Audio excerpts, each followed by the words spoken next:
Here we go. Coach, I feel like we just did this. Yes. All right. Just repeat everything you said last time. Yeah. That'd be great. Yeah, on the record this time. Yeah. All right. Well, we're excited to get this thing going. Fun day.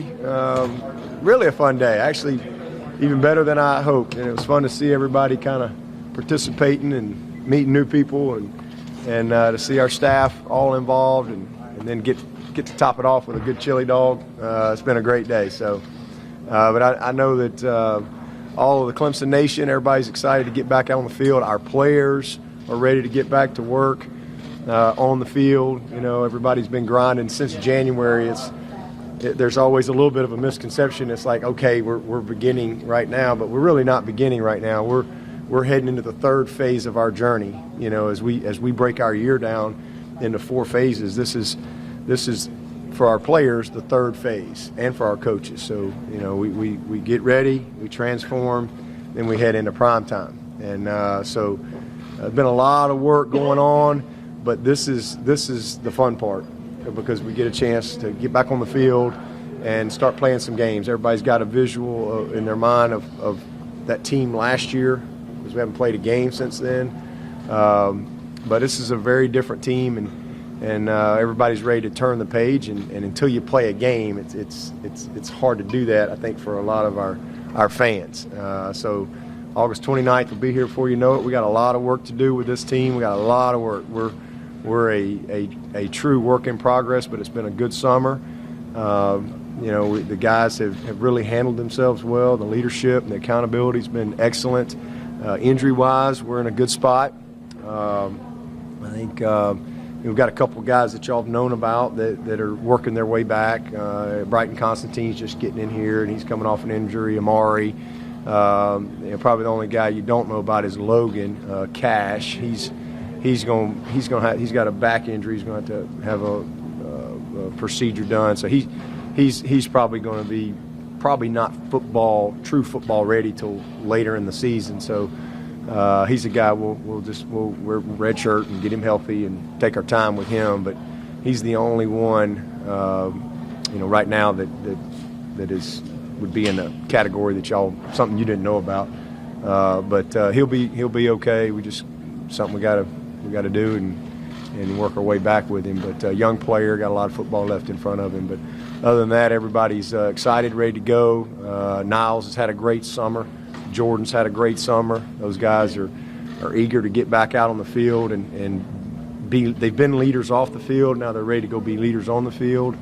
And so, you know, in a weird way, it was a blessing in disguise that they didn't go through spring, because we had a chance to just really just kind of throw those guys in the fire, those young guys, and they grew a lot from it. So going to be a fun camp to try to figure it all out. But I think our team is you know, a team that can compete for the league, and that's what we shoot for every year.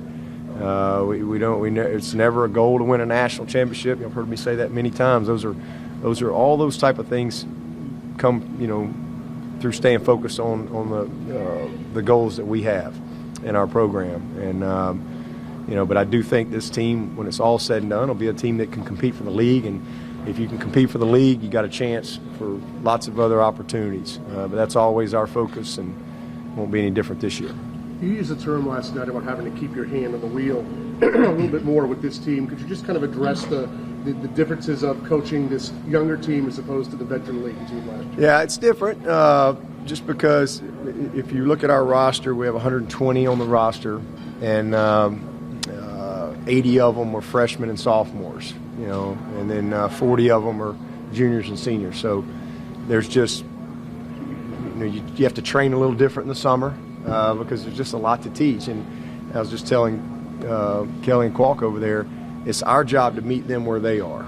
It's not their job to come to us. I mean, we've got to meet them where they are in their developmental process as a person, as a player, strength conditioning, whatever it may be. And so when you have a team like this, then you know, it's got to be a little more coach-led in certain cases. That team last year, we just, you know, I mean, I just kind of bump them here or there, you know, to keep them on target. But it was it's great when you have unbelievable. We had 30-something guys that aren't here anymore. That's a lot of guys to roll off a roster. Most seniors we've had, and they were so committed, unbelievable leaders, and they had complete ownership of our program. And to have a guy like Clee teaching Xavier Thomas and KJ and Maskell and these guys that rolled in here last year, like, hey, they have a very clear picture. So they're young, they're sophomore, but they have a clear picture of what it looks like. And so that's still here. But now a lot of those guys have to go do it. And so as coaches, we've got to. They're still young, and so we have to kind of keep our hand on the wheel a little bit and make sure that we kind of steer the course a little more with a young team. Left tackle, you lost a very talented guy there. Do you feel like, do you get a sense that maybe Jackson is that guy to move in? I know there's still camp to come. Do you think maybe it might take a rotation of a couple of guys at least early on, maybe to feel that really important? Yeah, I mean, I think that's to be determined. I personally believe that Jackson is ready and eager. He's had a great summer. Last year, this time, he was trying to figure it all out. It's just grind, and there's just so much accountability. There's a lot these guys have to go through, and his maturity level, his understanding. He's got a very clear picture in his head now of what camp looks like, what the season looks like.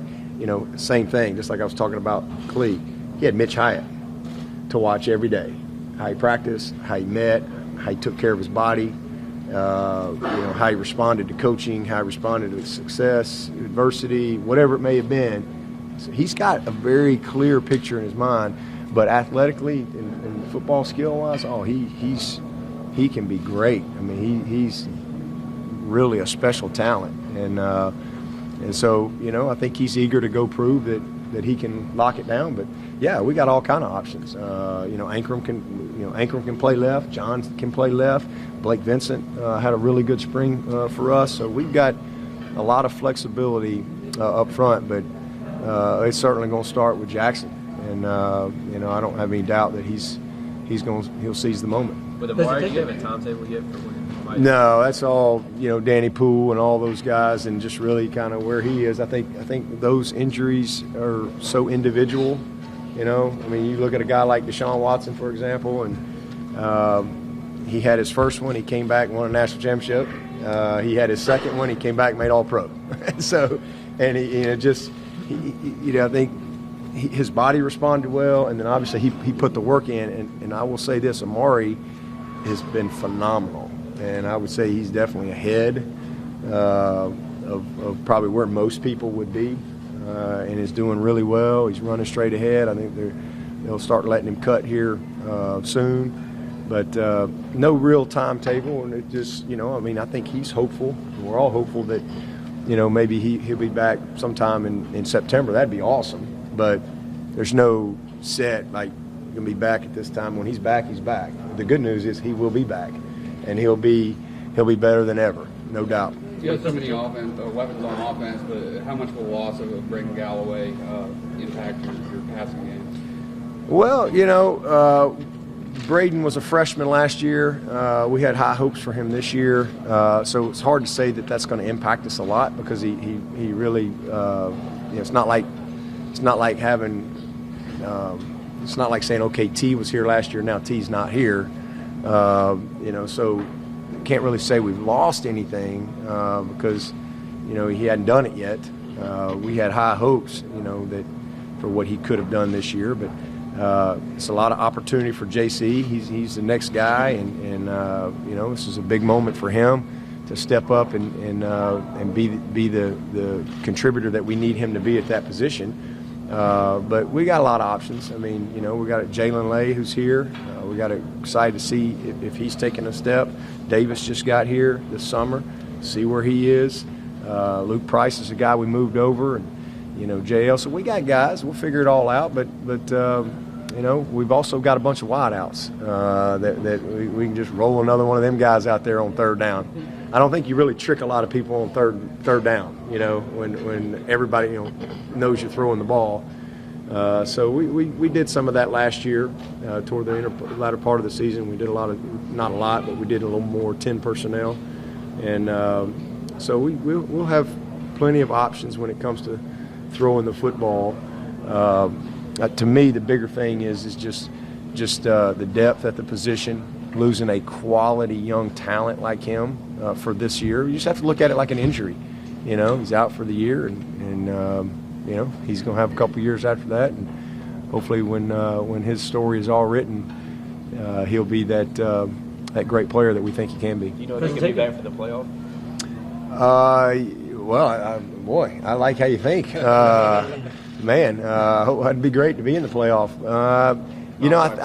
I think so. I think it's like sometime in December when that time is up. So if we're fortunate enough to be in a high level postseason game that's after middle of December, if we're playing early December, probably didn't have a very good year. But he would have the opportunity, I think, to be back for that. Coach, during the last 3 national championships, how do you talk to your players about handling pressure and expectations on a national stage? Yeah, it's just a part of our culture. It's every day in what we do. Stay humble, stay hungry. You got to show up every day with something to prove. Whether you're picked to win, well, you got something to prove. If you're that good, well, you better go prove it. Or if you're picked to stink and you don't think you stink, well, you got something to go prove. And so I think that's just a mindset that you have to have all the time, that you have something to prove and you have to start over. Every single year you have to start over. There's no guarantees. And so for us, it just starts in our messaging, how we talk to our players. When we start over in the spring, it's our strength conditioning program, how we work and grind through that. And just no entitlement. You have to earn everything. That's how we do it in our program. That's the way it is in real life, and that's the way it is on the football field. You mentioned Davis Allen. Could you talk about some of the other mid-year guys that showed up this summer? Mid-years or the summer guys? Levante is here. We got some backers that showed up. McGuire, Kane, Levante, all rolled in here, and Brighton's coming off an injury. So 4 really good-looking young players right there. Haven't had a chance to be on the field with them or anything like that, but just like where they are physically, like their demeanor. They hadn't been here that long, but they've had a good focused summer to this point. So Jalen is had a good. Joey talked yesterday. Kind of went through all those guys, and he's about his business guy. He's very focused young player. He's a guy that we think has some versatility to his game. Will give us some options defensively. But we just got to get out on the field with them and see where they are. You just never know. But they're all working hard. They've all been in the playbook. They've been meeting and watching tape and learning and trying to get ahead on the installation, kind of shorten that learning curve a little bit before we get out on the field with them. So it's a good group. Andrew Booth's another guy that showed up here. He's a guy that we've been anticipating getting here as well, and so we had most of the guys were mid-years. 17 guys came in January, so those guys are all better, bigger, stronger, in a different place mentally, and then those guys that just got here are really excited, to get going. When it comes to bumper card coaching versus more on the wheel coaching, does it take a different skill set, or is it just more of the same activity from a coach but more hands-on? I think, I don't know about skill set or anything. I just think as a coach, you just have to always have the pulse of your team. And, and part of that is understanding the maturity of your team. And sometimes it's maybe you just getting with the leaders of your team and saying, hey, here's some things that we need, and challenging them and giving them opportunities to lead a little bit. And then there's sometimes as a coach where even last year, we probably won the championship one day in practice last year. It was one of those days, and it was time for me to step in, and I did, and it was a long day. But when we walked off the field, we were a different team, and so even though you have a veteran group, there's still times where you got to like, all right, this is what's needed in this moment. And I think as a coach, you have to just kind of balance that regardless. But certainly when you have a younger team, you have to be patient, more patient, because there's just certain things they don't know, they don't understand, and you have to teach. It's no different than parenting. I mean, my conversations with my 16-year-old is very different than they were when he was 9, or 10. So it's no different when you're dealing with a football team. Coach, I think a lot of fans might have been worried about Shaq Smith transferring, but you feel pretty good about Skowski and Smith and those guys you had. Oh yeah. Shaq, didn't see that coming, but it's what he felt like he needed to do, and we wish him well. I mean, he was model in every aspect of our program, so certainly hate to lose him, but that doesn't damper our spirits for who we have at the linebacker position. I mean,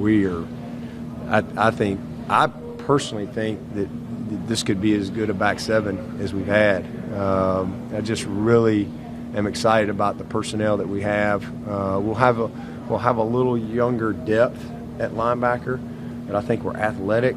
I think we got guys that can run, guys that know how to play the game, and it's going to be a really good group. But Isaiah and Skowski and Chad, that's a pretty good starting point to go out there. And Skowski's one of those guys that the football world, y'all know who he is, but the football world didn't really know who Skowski is. But if he stays healthy, they will. He is a really good football player, and it's just a matter of time before everybody knows that. And just again, him catching some breaks and staying healthy. Jake Venables, man, Jake had as good a spring as anybody on our team. He's a redshirt freshman, and Jake can play. He'll be a guy that'll be in the mix. Mike Jones is really coming along. Balin Spector, super excited about Balin. And then you throw in all these new guys. Reagan Upshaw's a guy nobody here knows anything about. He'll be a redshirt junior. He's a guy that never played football until he came here, and he was like a world-class rugby player. And he's been grinding in our program. He's actually on scholarship, but he's a kid that could get in the mix for sure. And then again, you throw in these young guys that we have. It's going to be fun to watch Brent kind of mold that group. But I love the group that we have. I think we got everything we need to be very successful there. Dabo, the guys on defense who you lost last year, they weren't only big-time leaders for the defense, they were leaders of this entire team. Yep. Do you see people ready to step into the roles that Christian and Clee and those guys had? Yeah, we've got a few of those. We do. We've got a few of them, but not as many. That was just a very unique team, and not only was it unique in that aspect, but they loved that part of where they were in their journey. I mean, they loved it. They loved saying, "Coach, I got this." Because they could. I wouldn't. Sometimes I wouldn't even have. They knew what was coming, and it would be like, "Hang on, Coach, we got it," and then they'd go handle it. And that's pretty cool. When it's you've been around a group and they are so bought into what you do and believe in what you do, they want to enforce it so you don't have to, and that's pretty cool. We don't have as much of that, but we've got some really, really strong, committed program guys that I'm super proud of. A guy like Kayvon, a guy like Skowski, a guy like Nolan and Denzel and AJ. Man, AJ is a great leader. Just super excited. Tanner Muse. These guys have done a phenomenal job of leading, and they're well respected on both sides of the ball. And then you flip over and you look at Ankrum and Pollard and Cervinka and John Simpson. These are grown men, not as flashy as Clee and Christian and that crowd, but highly respected and believe in what we do and how we do it. And they've had a lot of success, and then you look at a guy like Travis, who I still think of as a young guy, but he's a junior. and he's carries himself differently than he ever has, and because he's not as y'all know, he doesn't say a whole lot, but the change in him, because I think his awareness of looking around the room going, I mean, there's Ches and there's Duke. Man, I'm going to have to I got to lead this group. They don't know anything. And I think his self-awareness of that, of not only what he's got to do, but providing that, it's been fun to watch. Same thing with T. Same thing with Amari. Trevor, he's in a completely different place right now than he was this time last year. And so, it's good. You don't have to be a senior to be a leader or to be a guy that pulls other people along the way and believes or buys into what you're doing from a program standpoint. So I think we're a little different, but when it's all said and done, we'll be a close team. We've still got to develop that chemistry. Yeah, but what are your takeaways from the trip you took this summer? To Italy, amazing. I mean, it was. I was telling you last night, just a life-changing experience for me. I've never been out. I've been to the Bahamas. I did get to go to Toronto, but all that's kind of attached to America, right? I never like. I think of out of the country. Europe that's out of the country to me. It really was a life-changing thing, just from a cultural standpoint, just historical, just seeing. They got chairs older than America over there. We think about whatever 300 years or whatever. I mean, it's just phenomenal to see Rome, to see Florence. It was mine and Cass' 25th anniversary, and we took our family. We were able to go to Italy this summer, and went to Rome and Florence and Portofino and down in different areas. But it was just to see things that were built and how they were built and crafted all these years ago, to go to the Coliseum that was built in year 80. It's fascinating to me,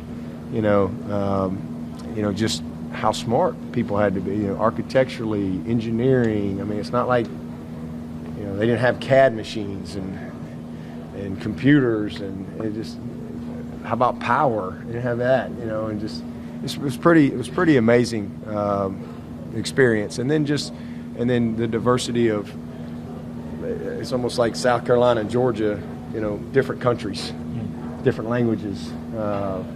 So it was a really amazing trip and an experience for me and Kath and our boys, and we took my mom and stepdad and her parents. Just an awesome 11 days. Coach, so much of the preseason has been about Trevor, Travis, Justin. Do you feel like T. Higgins is a little bit under the radar going into this season? Maybe with you guys, nobody we play, he's not going to be under the radar with any of them. I'll guarantee you that. Is that Albert Huggins? What's up, Huggy? I got a question, Coach. What's up? What's up, Huggy Bear?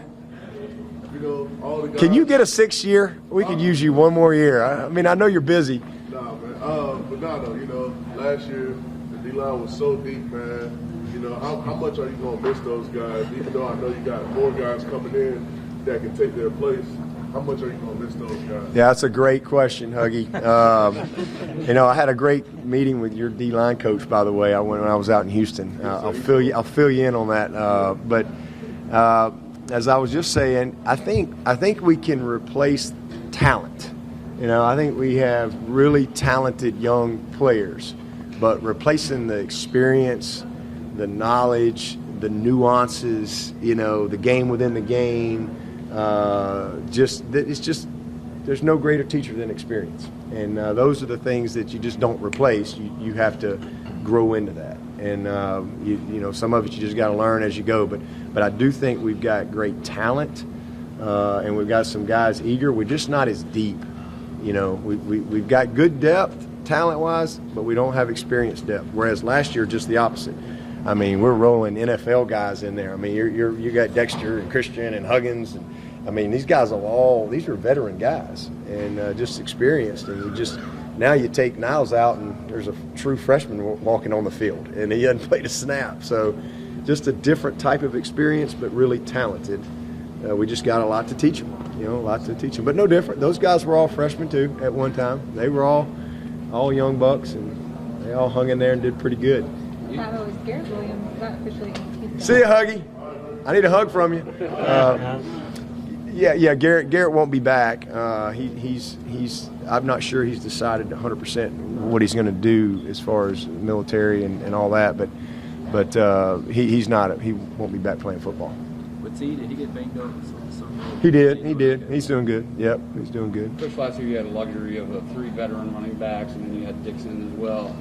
With losing Tavian, what does that mean to the depth of the running back position? Well, I mean, it's a big loss. I mean, he's 3's better than 2. It's kind of the way I see it. I don't think you can have too many great backs, and he was a great player for us. But you just got to look at it as a senior. I mean, he could graduate. He's going to graduate. So senior moving on, you got to replace those guys. And we're very fortunate that we've got young talent. Linjay has got a chance to be. I mean, he had great moments last year, but he's going to be a really good player. So I think it starts there with Travis and Linjay, and then we got to figure it out. Darren Rencher's back. We're really fortunate to have him. He'll be a junior and a young man we put on scholarship, and he's a very productive player for us. So he'll take advantage of his opportunity, and then you figure it out with Ches and Duke. So see where those guys are, and hopefully both of those guys, or one of them, can contribute like Linjay did last year, can contribute like Etienne did as a freshman, like Feaster did as a freshman. So it's no different than any other year. You know what you're starting with, and that's a pretty good spot to start with Etienne and Linjay and Darian, and then you hope that one of those freshmen or both of them can be good contributors. You feel like Linjay has done a pretty good job in the weight room? Oh yeah, oh man, he doesn't even, from where he was this time last year to now. I mean, it's just amazing. It really is amazing to see how these guys change and mature and develop. I mean, he's a different guy, and that will show. He'll have a phenomenal year. Trevor and Justin, obviously, Trevor and Justin obviously had great freshman years. What do they need to do to kind of build off of that and take another step? Well, I think the biggest thing with Justin is just he needed to clean up some things technically. He needed to get a little stronger and get his body where he wanted to be, and he has. I mean, he was in a good spot last year, but I think endurance-wise, he hit a little wall. I think, and then he kind of pushed through it and finished well. He started strong, and like I said, it's just a lot. But I think his endurance, his mindset and understanding of the whole year, I think that's the biggest thing with him. I mean, he's worked really hard. He was technically in a really good spot when he got here, but just applying the knowledge that he got from last year, and really, he made some great plays, but it's the things that you didn't see, where as a coach you're like, okay, he's a freshman. We've got to be beyond that. Things without the ball. And then from Trevor's standpoint, I think the number one thing was just physically taking another step, and he's done that. I mean, I don't know if you guys have seen him, but he looks great, man. He's really done a nice job with his body. And the same thing is he wasn't in a bad place. He was ahead of most freshmen. But now you can just tell physically he's in a much different spot, and then asserting himself as the leader. This time last year he's just trying to get in line and go win a job. Now we need him to be the leader, and so those are the first two things. And I would say the third thing is just from a pure football standpoint. I mean, there's lots of things that we went through the film and critical from a very detailed standpoint, just some footwork things and some ball handling things that we can improve on. He did a great job taking care of the ball. He didn't throw many interceptions, but for me personally, I want to see him make more plays with his legs. And I don't mean, breaking long runs. I just mean extending some plays. And you saw a little bit of that in the spring game, extending some plays because he's dangerous when he can buy some time and you almost get some scramble situations, he's dangerous. And we got guys that you just can't cover forever, and he can put the ball. He can throw the ball left, right, and so there's some explosives there that I think we could take, where I think last year there was a few times where I thought he just kind of hung in the pocket too long, and there were some times where I felt like he should have run. And he got better at that as the year went. And so I just think him making a few more plays with his legs, both by extending the play and creating passing lanes and explosives, and also just take the 5 yards and get down and let's keep moving. And not, just sitting there, because he's so confident in his ability to make whatever throw, and he's confident in his guys. But sometimes, let's make it 3rd and 5 instead of 3rd and 10, by just that little better decision on 2nd down, and take that 5 yards. And so I think that's just part of the process, but he's in a pretty good place. He had a heck of a freshman year. Did Trevor talk to you at all about the Manning camp? That must have been he did. Fantasy camp for him. He did, and I actually heard from Peyton, heard from Archie. They both personally reached out to me and really appreciated him coming, and were very complimentary. And I think, and vice versa from Trevor. Trevor he really enjoyed it. It was a great experience for him to be around those guys and have time to spend with people like that have been there, and really give him some good wisdom. Dabo, you mentioned KJ requested the red shirt last night. Could you kind of take us through again how blown away you were when he came to you with that? Yeah, and I told his dad that too. I hadn't had many guys in my coaching career that are playing, especially as freshmen, that he wasn't playing a lot, but he was playing some, and I think would have played more as the season went. But it's really neat to see a young person that have that self-awareness and also have a big picture view, a long-term view of what they want to do and what it's going to take to get there. And but yeah, it was after the Wake Forest game, and he'd had a really good game. He had made some plays, and he was just like almost excited. Okay, that's my 4th game, and I got to get in the weight room, coach. I really need power hour. I need to get in the weight. I know the type of player I can be, and I know what I need to do.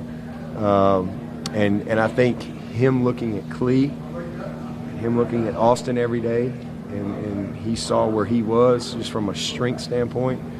He was like, I want to be ready. I want to be ready this spring. I want to be way further along next fall. And so it was an interesting conversation to have, like I said, with a freshman just getting here who's kind of playing, who's a 5-star recruit and all that stuff. And he's like, here's what I need. I need to get in there and grind in that weight room. And that's why he'll be a very good player, because he knows what it takes, and he's willing to do what it takes. And it worked out, as I told him in that meeting, I can't, if that's what you want to do, then, all right, we'll try to do it. But, this just means, barring no injuries. If we have some injuries, we're going to have to get you back on the field. But if we don't have any injuries, then we'll hold you. And so it worked out great, and he got some good experience. That's what I love about that rule. Here's a guy that got some really good experience and kind of got a taste of it, but yet he was still able to redshirt and get in that weight room and get strong. It totally caught you off guard, though? Yeah. Oh, that totally caught me off guard. Yeah, I didn't see that coming. That was totally came from him. You mentioned Have you ever had a guys, we're going to wrap this up so we can get to Dan Radakovich. Coach, we appreciate your time. Thanks, everybody. All right.